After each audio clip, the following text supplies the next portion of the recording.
Isang mambabatas, ipinanukala ang pagkakaroon ng heat index report, ang pag-asa para mas magabayan ang mga LGU at mga paaralan sa pagsususpinde ng face-to-face classes dahil sa mainit na panahon.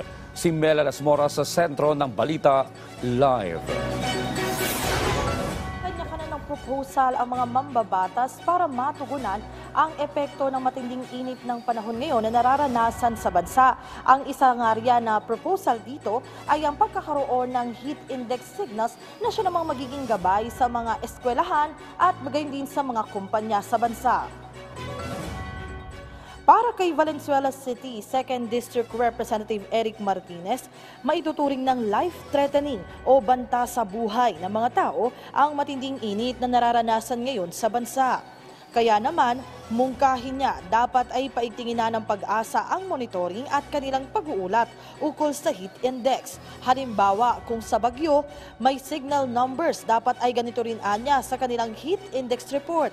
Kailangan ay may kasama rin anya ang rekomendasyon kung makabubuti na ba ang kanselasyon ng face-to-face classes sa isang lugar, maging ang pasok sa trabaho at makabubuti na bang i-convert na lang ito sa online learning o work from home. Git ni Martinez, dapat ay mas komprehensibo ng mga hakbang ng gobyerno sa matinding init ngayon. Pero ang pag-asa, may agam-agam naman ukol dito. Pakinggan natin ang pahayag ng mga opisyal na ating nakapanayam.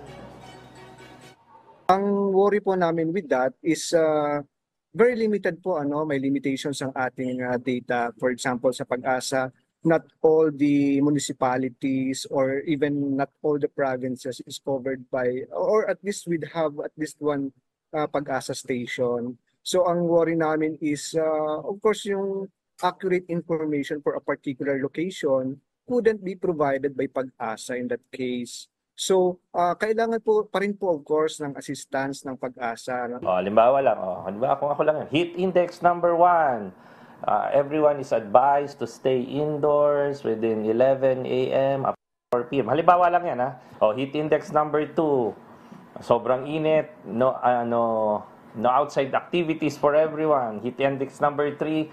Sobra ng init. Pag-asa recommends that the cancellation of all classes and offices and so on and so forth because of this. At saka yung kada lugar, alam nila yan, mas maganda kung science-based. At yun nga, sabi nyo, kung kulang ang kanilang kakayahan through equipments, kailangan yun naman ang i-pursue natin sa susunod na budget season.